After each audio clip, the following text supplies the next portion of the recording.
This first skill separates the pros and their bank accounts from everyone else. People love buying, but they don't love feeling like they're being sold to. That's what caused this big dip in one of my most valuable videos to date.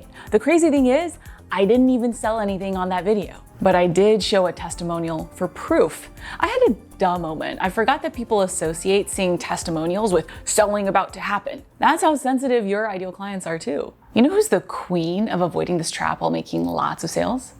Rihanna, which we saw at the 2023 halftime show. She took a second to touch up using her own makeup line's blotting powder, and then she went right back to performing. No big deal, except for the fact that searches for her makeup line increased after the show by 883%. Selling doesn't have to be this separate event where it feels like the free stuff is done, now it's time for the pitch. In fact, the most effective selling feels simply like a natural extension of your content. This next skill will increase your sales and engagement a lot, but it's also very easy to get wrong, which will cost you sales. I'll never forget this message I got after a webinar, my first one ever where I'd worked up my courage to practice this skill. Hi, Luisa, thank you for your webinar.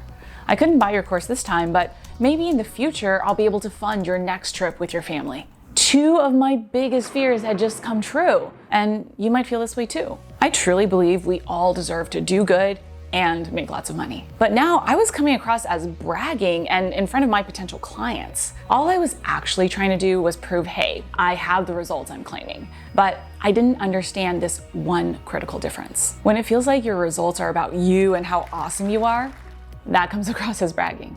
But when your results are simply proof of what's possible for others, that's just good salesmanship. So that you don't sound like you're bragging, here are 5 ways to avoid that mistake. 1, share smaller results. They're easier to connect with anyways. For example, our big goal is to help you build your own 6 to 7-figure business. That can seem really far off though. But being able to wake up without an alarm because you control your schedule, that feels a lot more tangible and doable. 2, you don't always have to make the results the focus.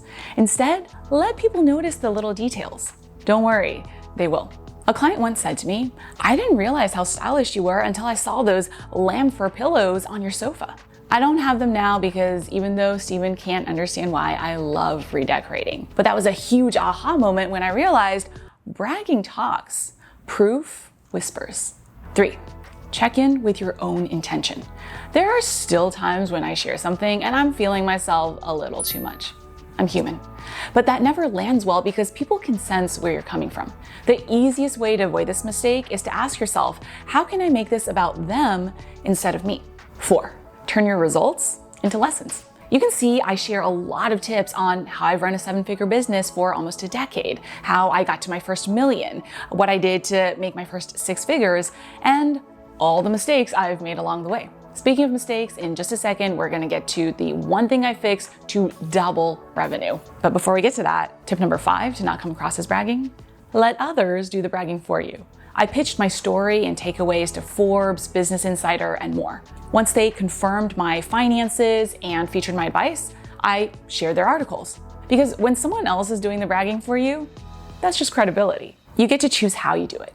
But what's not optional is mastering the skill of demonstrating the result, because that's why people buy. But it's also not the entire reason. Let's face it, you have a lot of competitors, and some of them might have better products or be more skilled than you. But that doesn't mean you have to lose the sale to them. During one of my first product launches, I asked a client why he bought my course. I still cannot believe what he said. I bought from you because you like watching TV, and I like that you have a life outside of your business. Honestly, my ego did take a bit of a hit. I'd worked so hard to create the best course possible, and he bought because I like watching TV. But that's the beauty of buyers having so many options these days. The factor that decides the sale is not the product itself, it's the person behind it. That means certain people want to buy from you specifically because of your personality, your experience, your values, your strengths, your weaknesses, your teaching style, and the way you think. And that's a huge advantage because there's only one of you. Seriously, high five to really owning that. But it also means you have to sell those things about yourself. I didn't do it for the first 4 years in my business because I'm super private and I didn't realize how important it is. But once I started sharing these little things about myself, my revenue and profits doubled. That's the tangible value of being able to sell people on you. But you also have to know how to use these skills to boost your sales. I share how I sell everything from $19 ebooks to 100,000 plus consulting in this video. The best part, you'll see how it's possible to make over 7 figures in sales without being thought of as salesy or doing things that don't feel good to you.